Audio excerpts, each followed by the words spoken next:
So here's the thing nobody tells you about hitting rock bottom, you don't see it coming.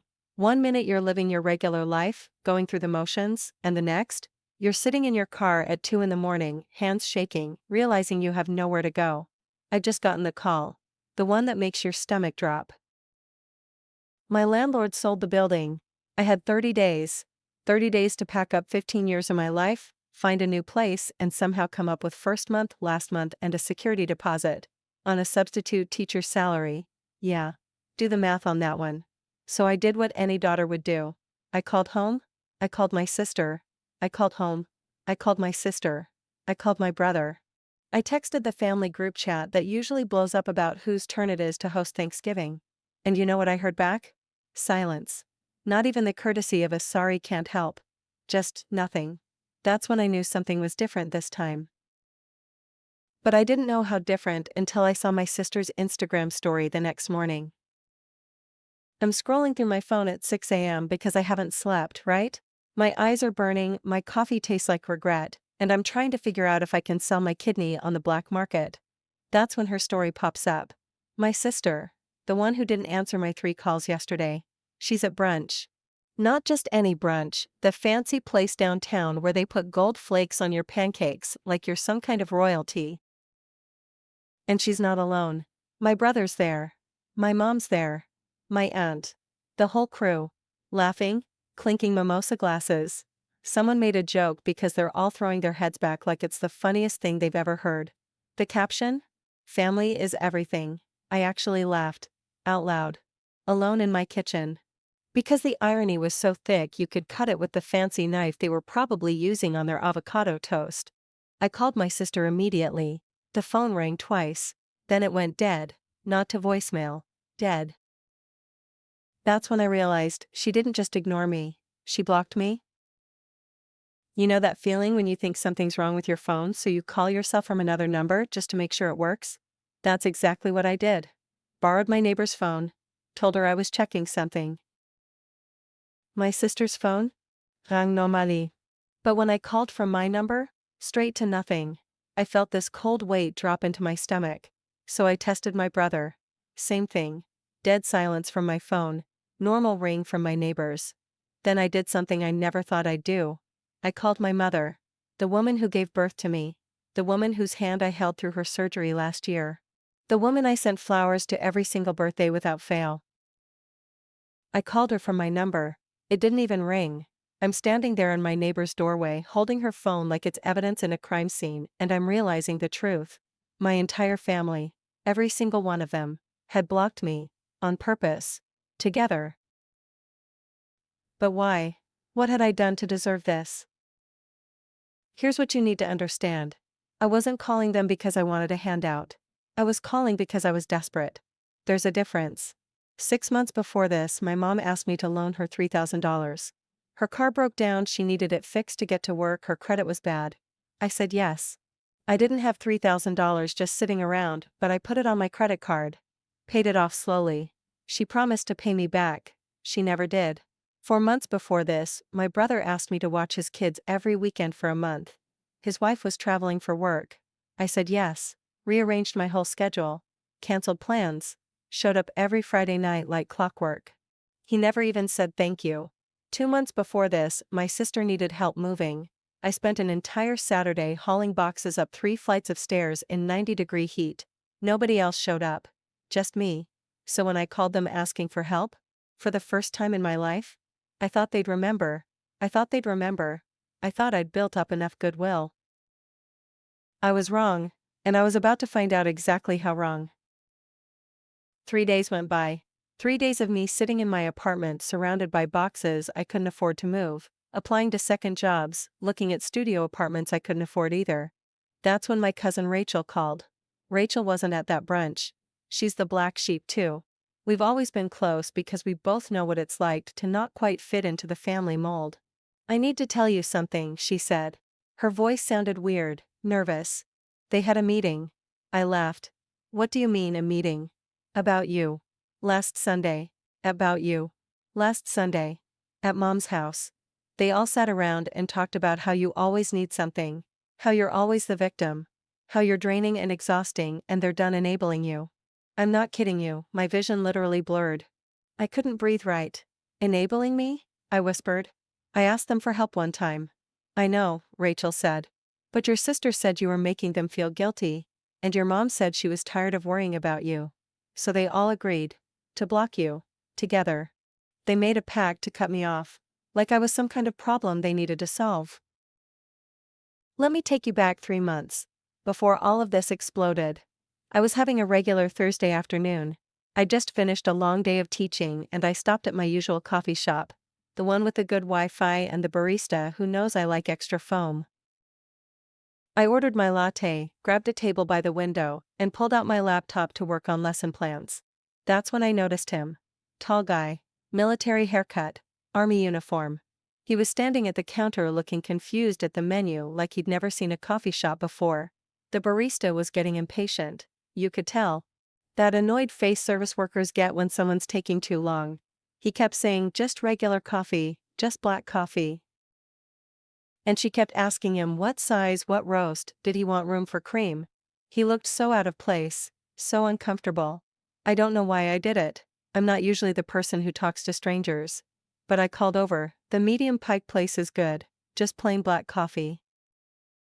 He looked at me like I'd just solved a puzzle he'd been working on for hours. He ordered the coffee I suggested, then surprised me by walking over to my table. Thanks, he said. I've been deployed for 16 months. Forgot how complicated coffee got. I smiled. Told him to sit if he wanted. We started talking. Just small talk at first. He told me his name was Marcus. He'd just gotten back stateside 2 weeks ago. He was staying at an extended stay hotel while he figured out his next steps. No family nearby. His parents had passed when he was young. He'd been in the army since he was 18. I told him I was a teacher, that I'd lived in the same town my whole life, that my family was here but we weren't exactly close. I remember he asked me something that caught me off guard. If you could do anything tomorrow, no limits, what would it be? I laughed and said something stupid like sleep for 12 hours. But he kept looking at me, waiting for a real answer. So I told him the truth. I'd get in my car and drive somewhere I've never been, just to see what it feels like to start over. He wrote something on a napkin before he left. I didn't look at it until later. When Marcus stood up to leave, he shook my hand. Formal, like a business meeting. Thanks for the coffee recommendation, he said. And for the conversation. Then he slid the napkin across the table. I thought maybe it was his number. You know, that moment where you wonder if a stranger's hitting on you. But when I unfolded it later that night, it wasn't a phone number. It was a quote. Handwritten in neat block letters, sometimes the family you choose is better than the family you're born into. If you ever need proof, call me. And below that? His actual number. I remember staring at it for a long time, thinking it was sweet but unnecessary. I had a family. Sure, we had our issues, but they were my people. I'd never need to call some random soldier I met at a coffee shop. I folded the napkin and stuck it in my wallet. Forgot about it completely. Until that day. The day I got blocked. The day I was sitting in my car at 2 a.m. with nowhere to go. I pulled out that napkin with shaking hands and did something crazy. I called him. It rang 4 times. I almost hung up. Because what was I doing? Calling a complete stranger at 2 a.m. because my life was falling apart? What was I expecting him to do? But then I heard his voice. This is Marcus. He didn't sound asleep. He sounded alert. Awake.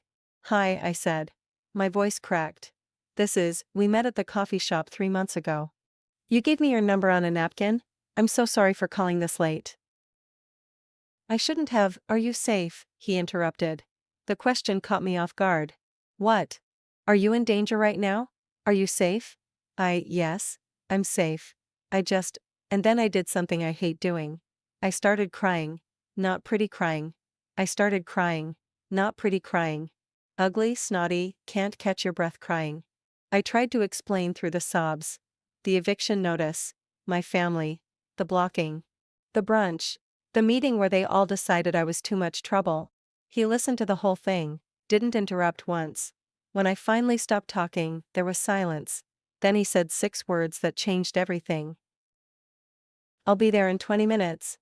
I sat in my car in the grocery store parking lot because that's where I'd ended up, and I watched the clock. Part of me thought he wouldn't come. Why would he?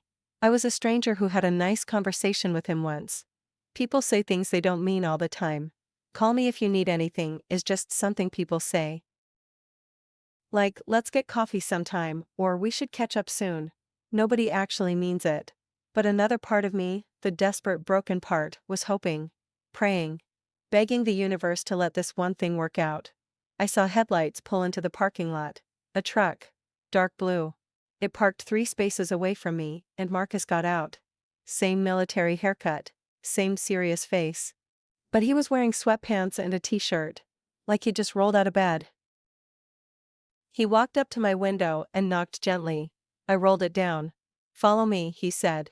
"I have a spare room. You can stay there tonight. We'll figure out the rest tomorrow." I followed him, and that night changed everything I thought I knew about kindness. Marcus's apartment was exactly what you'd expect from a soldier who'd been deployed for over a year. Clean, organized, almost empty. There was a couch, a coffee table, a TV. The kitchen had exactly 4 plates, 4 cups, 4 sets of silverware.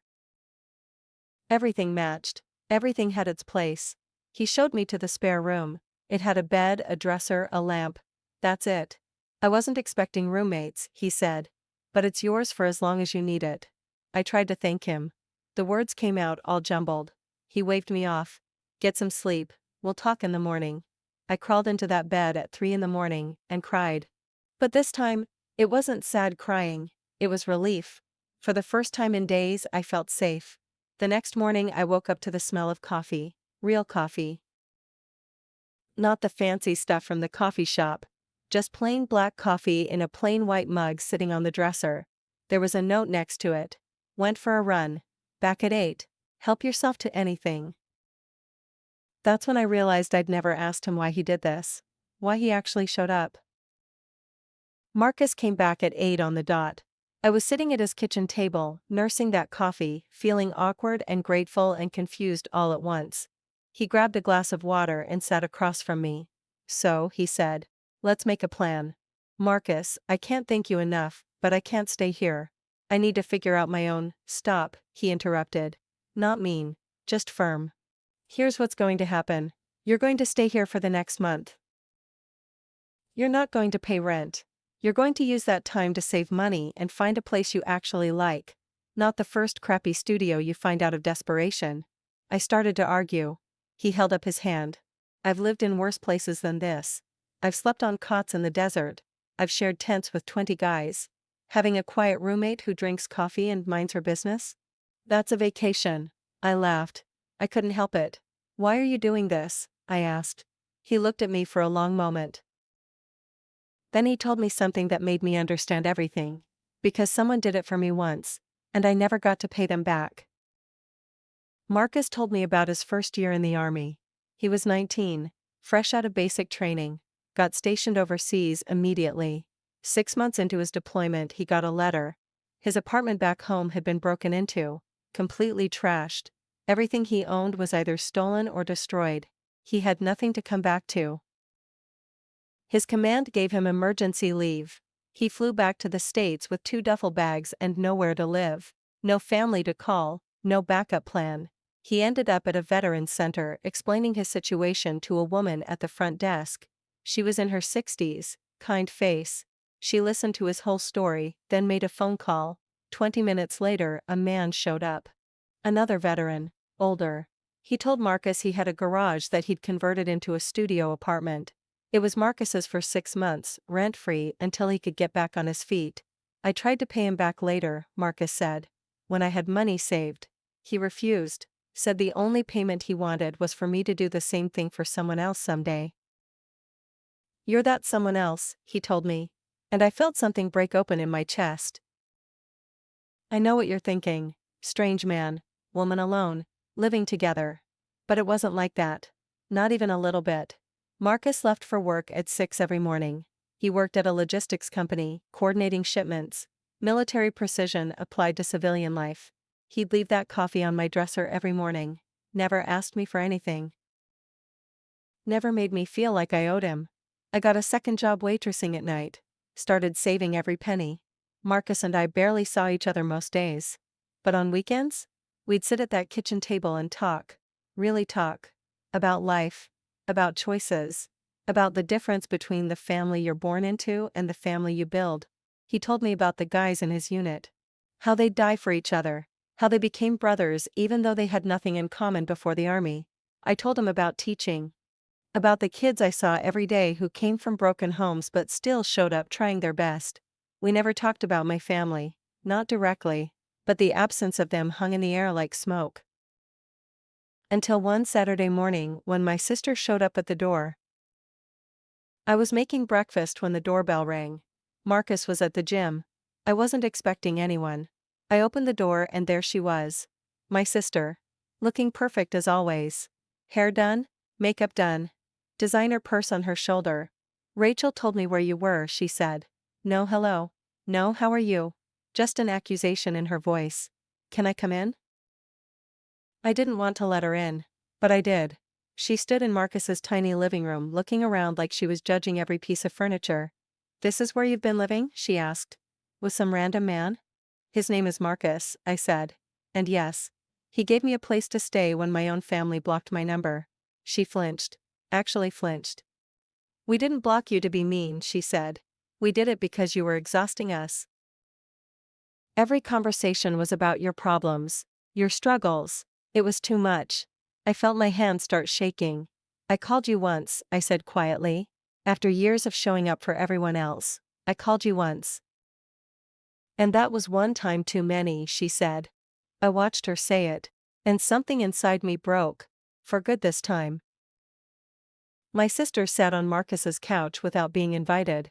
She crossed her legs like she was settling in for a performance. Mom wanted me to come talk to you, she said. To explain. Explain what? I asked. Why you all decided I'm too much trouble. You don't get it, she snapped. You never did, you've always been the martyr. The one who does everything for everyone and then holds it over our heads. I literally laughed. I hold it over your heads? Name one time I asked to be paid back. One time. It's not about the money, she said. It's about the guilt. Every time we see you, we feel bad. You're always struggling, always barely making it. And it makes us feel guilty for having nice things, for being successful. There it was. The truth I'd been avoiding for years. They didn't block me because I asked for too much. They blocked me because my existence made them uncomfortable. Because I reminded them that life isn't fair, that hard work doesn't always pay off, that some people fall through the cracks. So you blocked me, I said. Instead of helping me, you blocked me to make yourselves feel better. My sister stood up.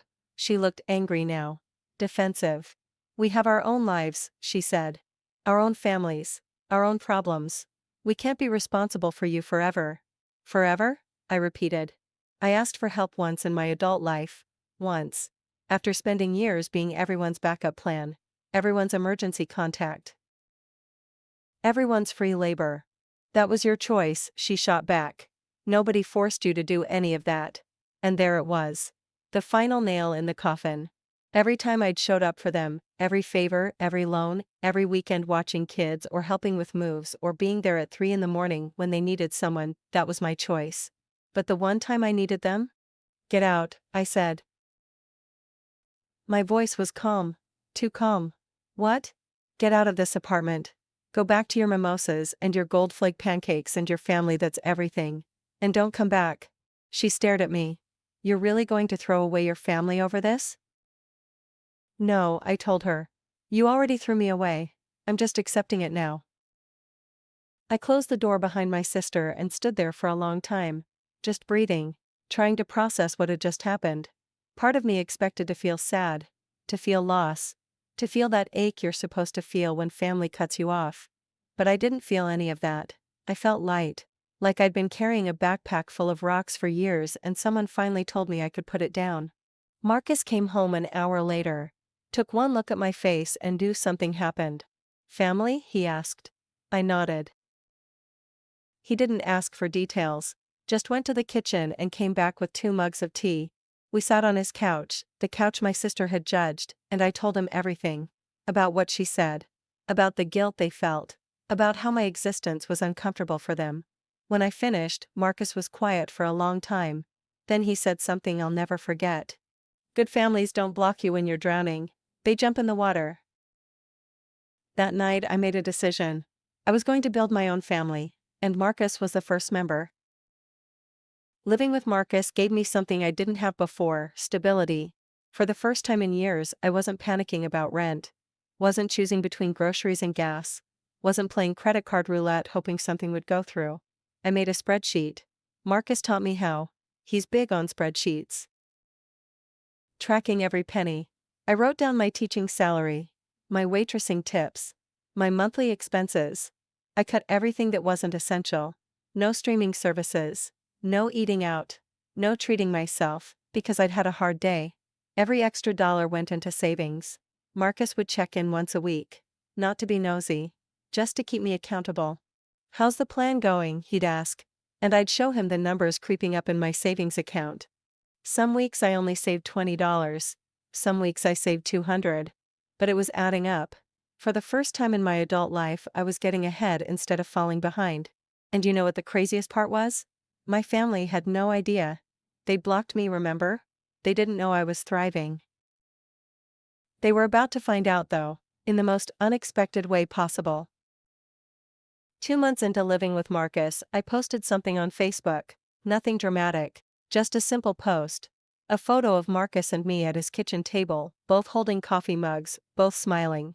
The caption said, "Reminder that family isn't always blood. Sometimes it's the people who show up when everyone else blocks your number. Grateful for real ones." I tagged Marcus. I didn't tag anyone in my family. Didn't subpost them. Didn't name names, but they saw it. Oh, they definitely saw it. Within an hour, my cousin Rachel texted me, "Your mom is losing it." I didn't respond.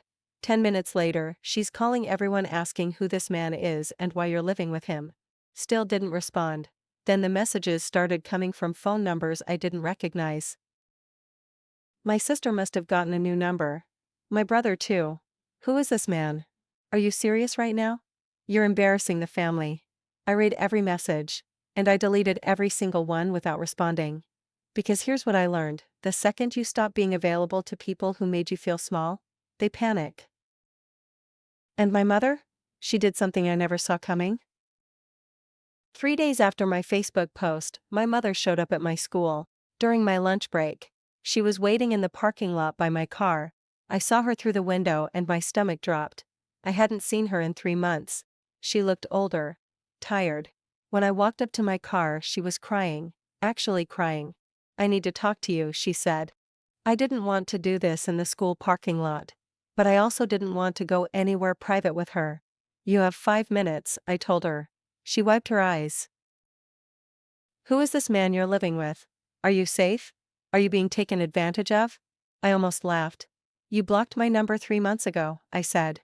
"Now you care if I'm safe?" "I'm your mother," she said. "I'm your mother," she said. "Of course I care. You have a funny way of showing it."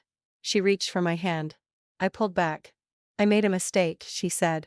"We all made a mistake. We should have been there for you. We should have helped. But we need to talk about this man. You can't just move in with a stranger. Come home. We'll figure this out together." I looked at my mother standing there in the school parking lot, crying, begging me to come home. And I felt nothing. Not anger, not sadness, just nothing. "His name is Marcus," I said. "He's a veteran. He gave me a place to stay when I had nowhere to go.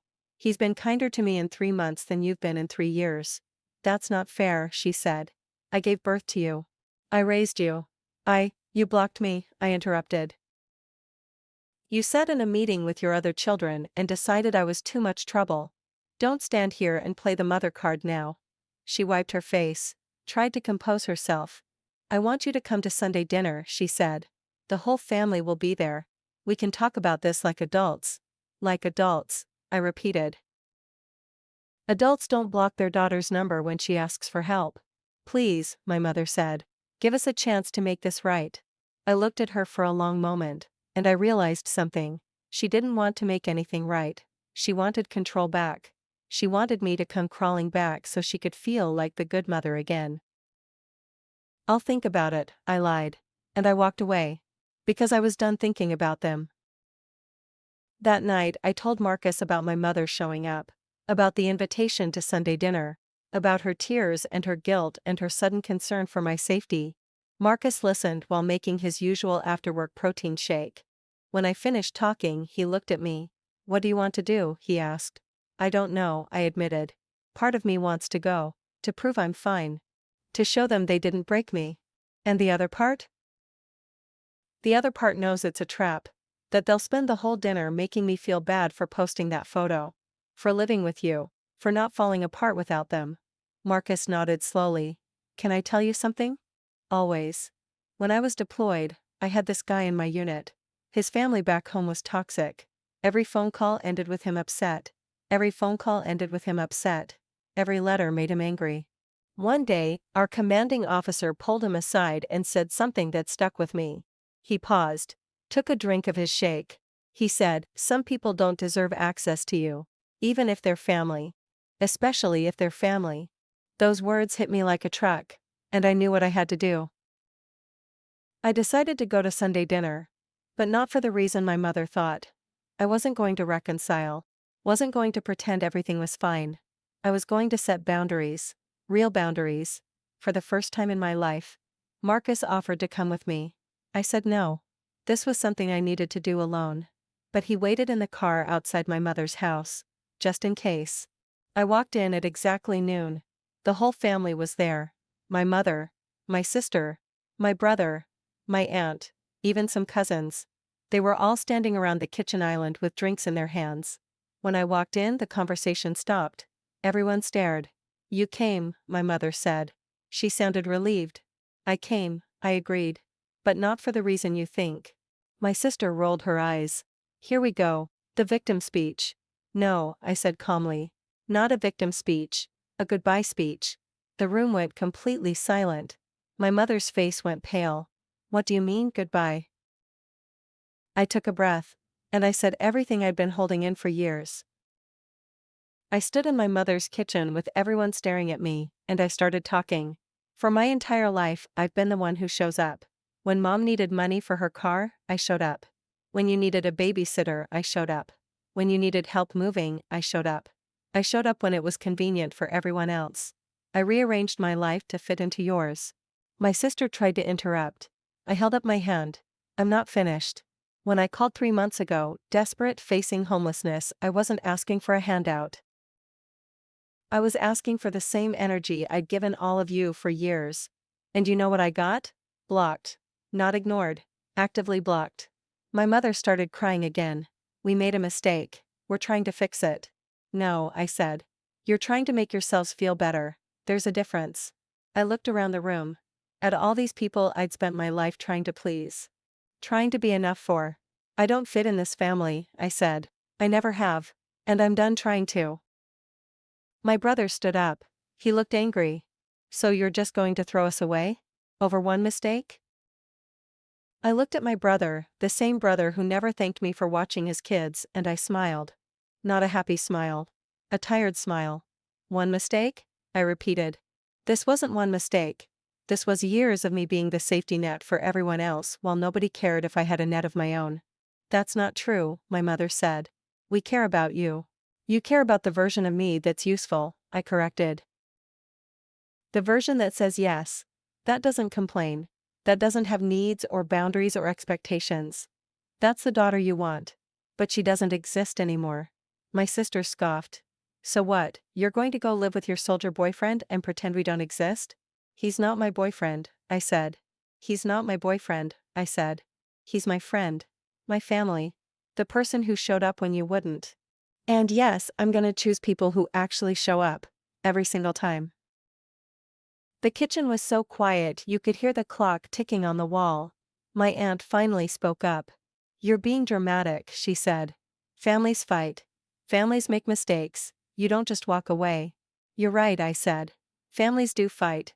But real families don't have secret meetings about how exhausting you are. Real families don't block your number when you're drowning.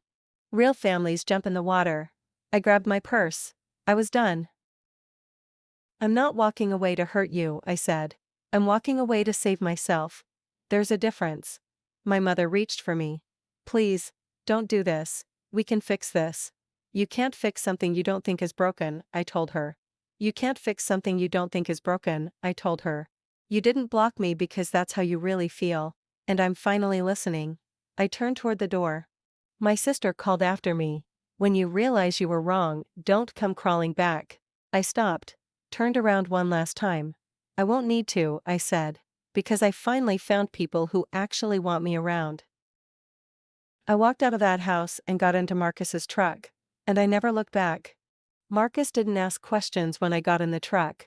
He just looked at me, read my face, and started driving. We were halfway back to the apartment when I finally spoke. I did it, I said. I actually did it. How do you feel? He asked. I thought about it, really thought about it. Free, I said. And I meant it. For the first time in my life, I wasn't carrying the weight of trying to be enough for people who would never think I was enough. I wasn't performing, wasn't pretending, wasn't shrinking myself to make them comfortable. Marcus nodded. Good. When we got back to the apartment, he made dinner, nothing fancy. Just spaghetti and garlic bread. We ate at the kitchen table like we always did. And somewhere between the pasta and the conversation about his day at work, I realized something. This was family. This quiet, simple, showing up, everyday kind of love. This was what I'd been searching for my whole life. This was what I'd been searching for my whole life. Thank you, I told Marcus.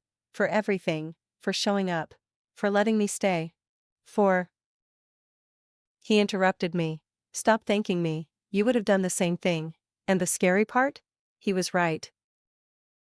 A week after the Sunday dinner disaster, I started looking for apartments again. Not because Marcus kicked me out or made me feel unwelcome. He didn't. But because I had saved enough money. I had first month, last month, security deposit and a little cushion. I could do this. I found a small one-bedroom about 15 minutes away from Marcus's place. It wasn't fancy. The carpet was old and the kitchen was tiny. But it had good light and it was mine. All mine. When I told Marcus I'd found a place, he looked, I don't know. Sad? Not in a weird way. Just in a, I got used to having you around way. When do you move? He asked. 2 weeks, I said. But I'm not disappearing. You're stuck with me now. He smiled. Good. I need someone to keep me from eating protein shakes for dinner every night. We spent the next 2 weeks packing my stuff, which wasn't much. I'd gotten rid of most of my things when I lost my old apartment. Starting over meant starting light. On moving day, something happened that I didn't expect. Marcus wasn't the only one who showed up to help. I was loading boxes into my car when a truck pulled up. Not Marcus's truck. A different one. 2 guys got out. Both in their 30s. Both with that same military posture Marcus had. You must be the famous roommate, one of them said. I'm Jake. This is Tom. We're here to help you move. I looked at Marcus. He shrugged. Called in some favors. Jake and Tom were Marines. Both had served with Marcus overseas. Both had gotten out and stayed in the area. They treated the move like a military operation. Boxes labeled, furniture mapped out, everything loaded and unloaded in under 3 hours. While we worked, they told stories. About Marcus saving Jake's life during a training accident. About Marcus lending Tom money when he got divorced and had nothing. About how Marcus never asked for anything back, just paid it forward. He told us what you did, Tom said to me quietly while we carried my couch. Standing up to your family like that takes guts. He talks about me? I asked. Tom smiled. He talks about you like you're his sister. That first night in my new apartment was weird. Good weird. But weird. Everything was quiet. Too quiet. No Marcus leaving coffee on my dresser at 6 in the morning. No sound of him watching documentaries in the living room. No random conversations about nothing and everything. I sat on my couch, the same couch my real sister had judged, and looked around at my space. My apartment. My new beginning. I thought I'd feel lonely, but I didn't. I felt proud. Because this wasn't like before. Before, I was desperate. Scrambling. Surviving. Now, I was choosing. Building. Thriving. My phone buzzed. Text from Marcus. Apartment feel okay? I smiled and typed back, feels perfect. But your coffee is better than mine. 3 dots appeared. Then, Sunday breakfast. My place. 9 morgens. Bring your terrible coffee and I'll fix it. I laughed out loud, alone in my apartment. Because this was family now. Not the family I was born into. The family I chose. The family I chose. The family that chose me back. But my old family? They weren't done trying to pull me back in. Thanksgiving was coming up. I hadn't thought about it much because honestly, I didn't care. I wasn't going to my mother's house. Wasn't going to sit around a table pretending everything was fine. Marcus invited me to volunteer at the VA with him, serving Thanksgiving dinner to veterans who had nowhere else to go. I said yes immediately. 2 days before Thanksgiving, my cousin Rachel called. Please don't hang up, she said immediately. I'm not calling to lecture you. Then why are you calling? I asked. Because your mom is planning something, and I think you should know. Apparently, my mother had decided that I'd come to my senses by now. That I'd be at Thanksgiving dinner. She'd set a place for me at the table. Told everyone I'd be there. My sister had even made a speech prepared. About forgiveness. About forgiveness. About moving forward. She thinks you're coming? I asked. She's convinced you're coming, Rachel said. And when you don't show up, it's going to be a whole thing. Let it be a whole thing, I said. I'm done protecting their feelings. Thanksgiving morning, I met Marcus at the VA at 7 in the morning. We spent the day serving food, talking to veterans, hearing their stories. There was this one older man. Vietnam Viet. He'd been homeless for 15 years. He sat at the table with his plate and just stared at it. You okay, sir? Marcus asked him. The man looked up with tears in his eyes. I haven't had a real Thanksgiving dinner in 20 years, he said. This is everything. I had to walk away. I went to the bathroom and cried. Because here was this man, grateful for a simple meal and some human kindness. And somewhere across town, my family was probably complaining that the turkey was dry or the potatoes needed more salt. After the meal service, Marcus and I sat in his truck in the parking lot. Exhausted. Happy. Best Thanksgiving I've ever had, I said. He looked at me. Really? Really, I said. Because it wasn't about obligation, it was about showing up for people who needed it. My phone started buzzing. 13 missed calls, all from blocked numbers. The Thanksgiving ambush had begun. I listened to the voicemails on speaker in Marcus's truck. We were still parked at the VA. He told me I didn't have to listen to them. But I wanted to. I needed to hear them. First voicemail, my mother. Where are you? Everyone's here. We're waiting for you. Please call me back. Second voicemail, my sister. This is ridiculous. Mom set a place for you. The least you could do is show up or call. Third voicemail, my brother. You're really going to do this? On Thanksgiving? You're going to make Mom cry on Thanksgiving? 4th through 13th voicemails, various family members telling me I was selfish, ungrateful, throwing away my family over nothing, embarrassing my mother, making a scene. The last voicemail was my mother again. But this time, she wasn't crying, she was angry. I don't know what that man has done to you, but this isn't you. You've changed. And not for the better. When you're ready to apologize to this family, you know where to find us. I looked at Marcus. She thinks you brainwashed me. He laughed. Actually laughed. Did I? Rachel texted me later that night. You need to see this. She sent me screenshots of the family group chat, the one I'd been removed from months ago. My mother had posted, I raised her better than this. I don't know what happened to my daughter, but this isn't who she is. My sister replied, she's been brainwashed by some random soldier. It's honestly sad. My brother, we need to stage an intervention. This has gone too far. My aunt, I always knew she was the dramatic one. They went on like this for hours. Making me the villain, the crazy one, the daughter who threw away her perfect family for no reason. Rachel sent one more message. For what it's worth, I told them they were wrong. They kicked me out of the group chat. I stared at the screenshots for a long time. And I felt nothing. No anger, no hurt. Just this calm certainty that I'd made the right choice. Because these people weren't my family. They were just people I used to know. And then something happened that changed everything. Marcus got offered a job, across the country. Marcus told me about the job offer on a random Tuesday night. We were having our weekly dinner at his place. I need to tell you something, he said. His voice was serious. My stomach dropped. Okay. I got offered a position in Colorado. It's a huge promotion. Better pay, better benefits, better everything. I forced a smile. Marcus, that's amazing. You have to take it. I haven't decided yet, he said. Why not? This is a great opportunity. He looked at me. Really looked at me. Because you're here. And Jake and Tom are here. And I finally found people who feel like home. I don't want to start over again. My eyes got hot. I blinked fast. You can't turn down a job like this because of me. It's not just because of you, he said. It's because of what we built, this makeshift family. I don't want to lose that. I took a breath. Marcus, listen to me. Family isn't about location, it's about showing up. And we'll still show up for each other. Just long distance. He was quiet for a long time. Then he asked me something I never expected. What if you came with me? I laughed when Marcus asked if I'd move to Colorado with him. I can't just pick up and move across the country, I said. Why not? He asked. You did it before. You left your old apartment, your old life. You started over. That was different. I had no choice. And now you do have a choice, Marcus said. So choose. Choose the life you want instead of the life you think you're supposed to have. I went home that night and couldn't sleep. I kept thinking about his question. What was keeping me here? My job?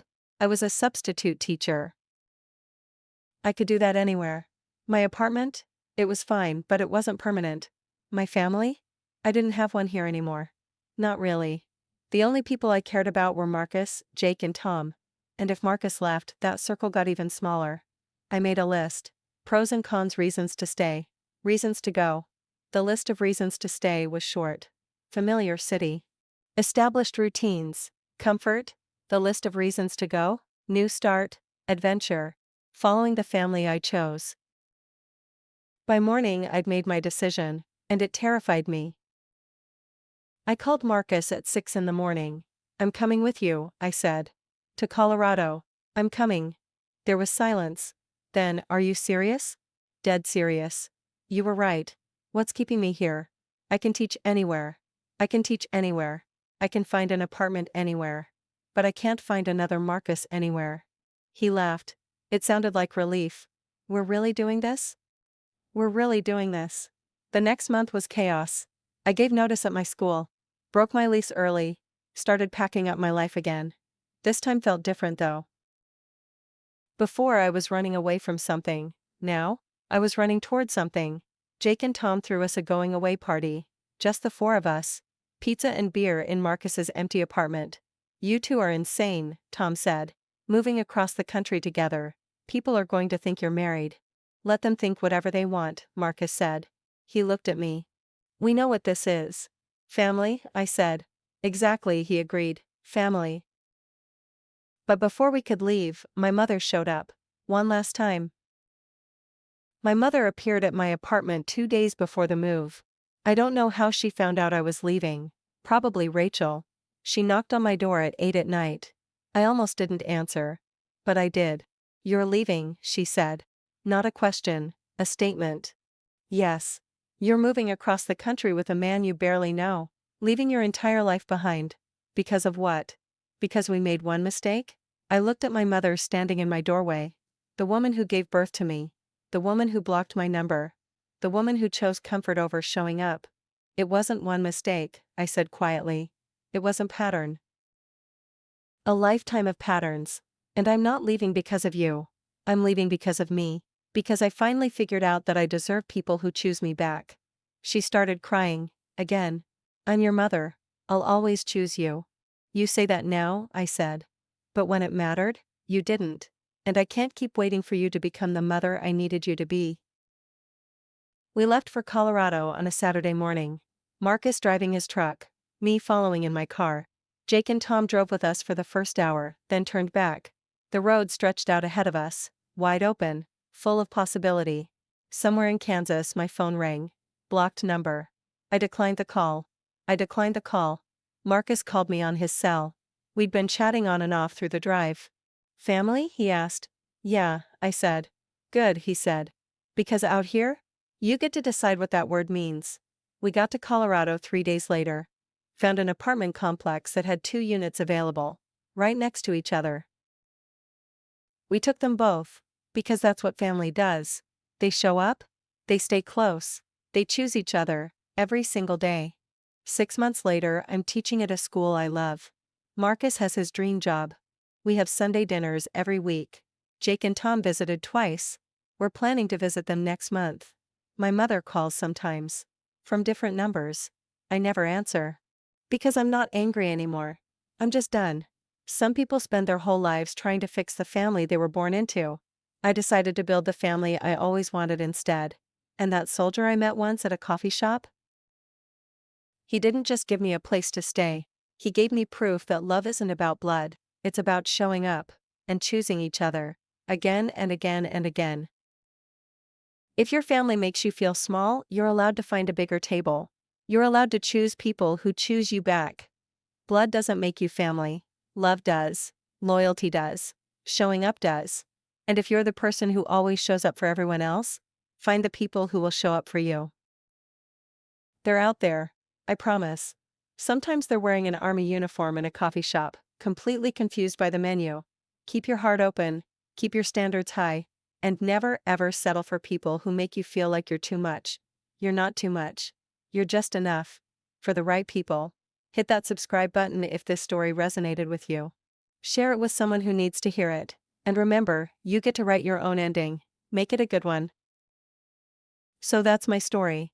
My family blocked my number, but a soldier I barely knew became my real family. This emotional soldier story taught me that blood doesn't define loyalty, showing up does. If you've ever faced family conflict or felt abandoned during your darkest moment, remember this: sometimes a strange soldier encounter changes everything. Sometimes the military family drama you never expected becomes your greatest blessing. When your own family won't communicate, when they've literally blocked communication, look for the people who prove that a soldier hero story isn't just about war, it's about showing up when others won't.